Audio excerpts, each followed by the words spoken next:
want from the onset to congratulate Senator Catherine Muma for this wonderful motion.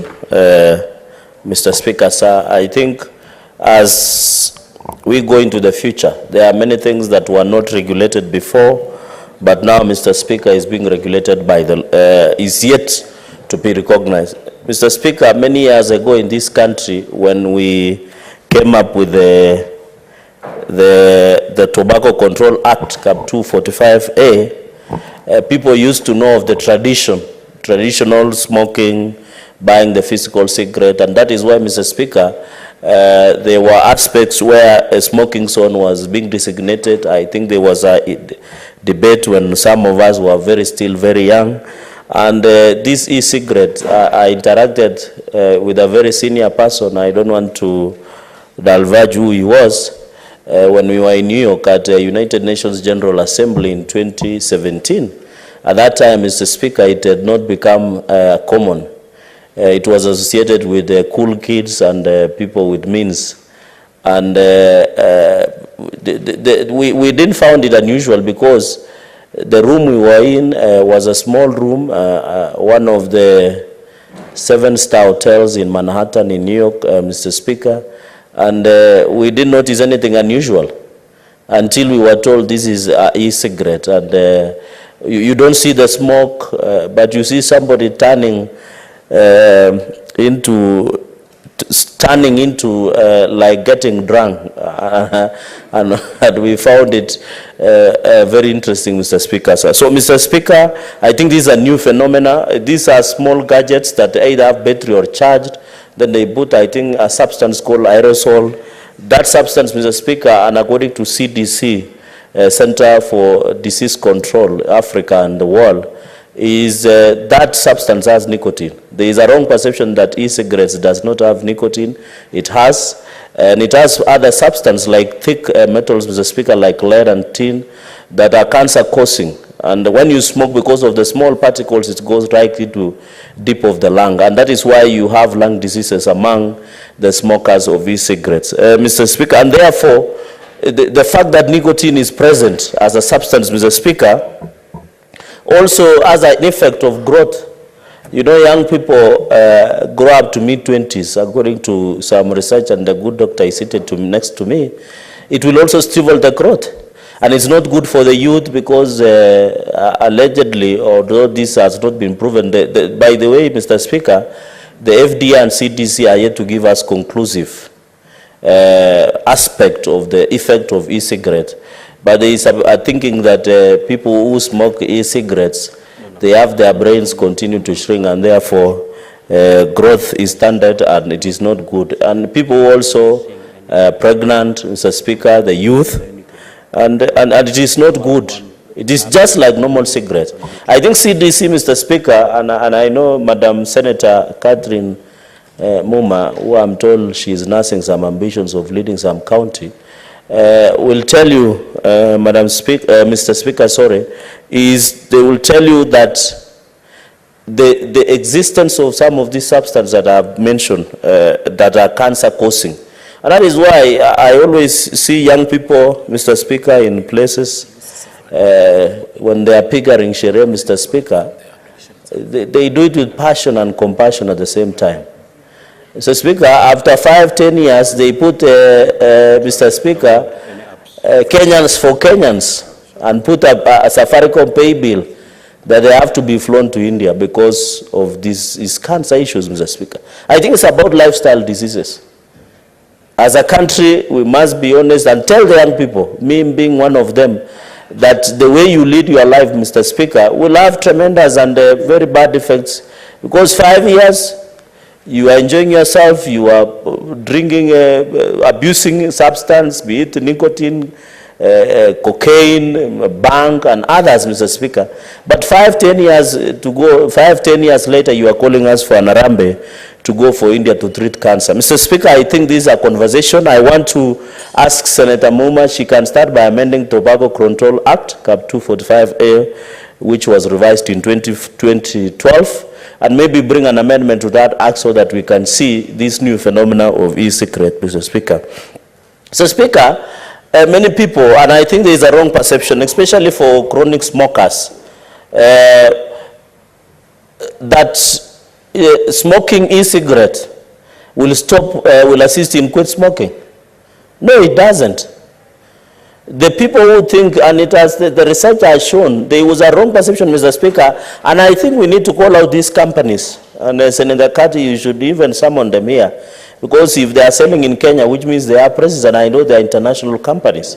There is a mislead, Mr. Speaker, that when you smoke e-cigarette, you quit the normal smoking, the normal smoking of the cigarette, among others, Mr. Speaker. What we are saying is that in as much as it is allowed, Mr. Speaker, we are headed to December, and my people normally, culturally, we have a right of initiation of young people.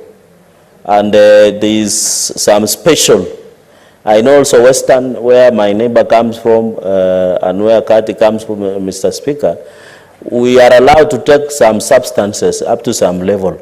But this one has not reached, and we normally ask the government, Mr. Speaker, to give us freedom in the month of December. But those things that we indulge in, Mr. Speaker, it has not reached this level of causing cancer. That's the beauty of African tradition and our local cuisine and our drinks, Mr. Speaker. In fact, Mr. Speaker, some of these drinks do not kill the transformers. Because when you look at the infiltration of illicit brew, and I want to thank the Deputy President, His Excellency Rigathi Gachagua, Mr. Speaker, because he has been the forefront of fighting illicit brew.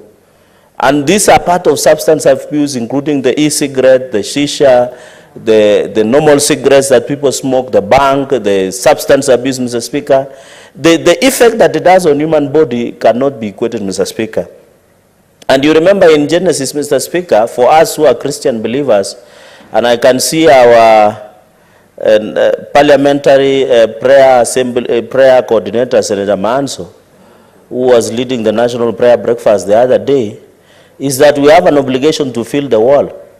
But some of these substances, after taking them, Mr. Speaker, as my sister alluded, the machines go silent at night when it is needed the most, Mr. Speaker, by the young people, which undermines the growth of our population in this country, Mr. Speaker. So it is something, a conversation we must have. It is a multifaceted conversation, Mr. Speaker.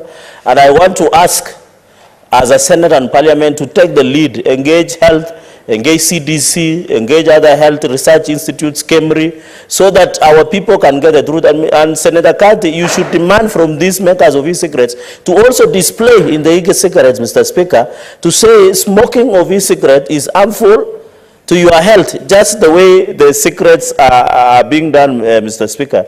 Mr. Speaker, finally, because I just have final 2 points, Mr. Speaker, so that my colleagues can contribute, is on the issue of, you know, Mr. Speaker, there is a new trend, and I hope Senator Catherine Muma is noting. Under the Tobacco Control Act, they didn't prohibit selling through internet or online selling. Mr. Speaker, many things are being sold online nowadays, including, I can mention some of them, I can mention some of them. Nowadays, Mr. Speaker, you don't need to go, for example, to Toy Supermarket or Kigomba to buy something. You go online and buy it through Kilimall, among other online, even when you are abroad, Mr. Speaker, when you are traveling. And I think some of us have been long traveling, and I know the Commissioner will note this one, Senator Okongo Mgeni, Senior Counsel. Mr. Speaker, the farthest some of us have traveled is my village in Mosoriat and back to Nairobi. So for some of us who have had a privilege of traveling before, is you can sit in your hotel somewhere. I don't know whether Senator Wambua is also a victim of only traveling to Kitui and Nairobi. Is where you can sit in your hotel, Mr. Speaker, and you just buy your tie or your suit or your cloth or anything. So, Kathy, you must amend the tobacco and ensure that if they sell through the internet and online selling, they must be prohibited, or they must display a caveat or a caution, Mr. Speaker, so that when our young people, Mr. Speaker, this issue of internet, we must regulate. That's why our young people can watch pornography issues on internet. You can see even there was a child that was being rescued. Even pedophiles thrive in internet, Mr. Speaker. And I think I want to thank the government, Mr. Speaker, and the president for having a meeting in Silicon Valley, and also with TikTok owners. Because, Mr. Speaker, after 2 a.m., after 1 a.m., Mr. Speaker, to around 4 a.m. in the morning, especially Kenyan time, for some of us, I'm not a night runner, but some of us who are late, who don't sleep very early, Mr. Speaker, because of other duties, you find when you used to go to TikTok live, Mr. Speaker, it was embarrassing. It was a shaming, Mr. Speaker, and I want to thank the president for taking the lead by ensuring that the app of live in TikTok was being removed, Mr. Speaker, because it was killing our youth. Mr. Speaker, you have your son and daughter, they cannot wake up before midday because they were at TikTok the whole morning. That is what was encouraging pedophile activities, and even a girl was being reached going to Zambia to look for somebody in Zambia, Mr. Speaker. And that is why we must agree on the issue of online marketing. Mr. Speaker, I want to say under the amendment that Senator Catherine Muma will bring, it will be very important. And I want to ask Senator Catherine Muma in conclusion, Mr. Speaker, that she should work hard. Wananchi notice such efforts. And when your time comes, you will reap. They say you don't reap what you didn't sow, Mr. Speaker. So I support this motion. We hope it will translate into amendment to the bill, or even come up with a whole bill together and put all these substance, Mr. Speaker. And I want to ask the necessary agencies to continue, Kenya Bureau of Standards and other agencies to continue cracking down the issues of substance so that our young people can be free, they can be energetic and serve this nation to another level. Mr. Speaker, with your indulgence and with tremendous respect, thank you for giving me this opportunity, and thank you for allowing me to add our voice and continue to ask our young people to try and keep off from drugs, because it does not help in any way. I thank you, Mr. Speaker, sir. Senator Manzo. Thank you, Mr. Speaker, for giving an opportunity to contribute in this very important motion. Mr. Speaker, this cigarette smoking has walked a journey in history from the days to enough research has not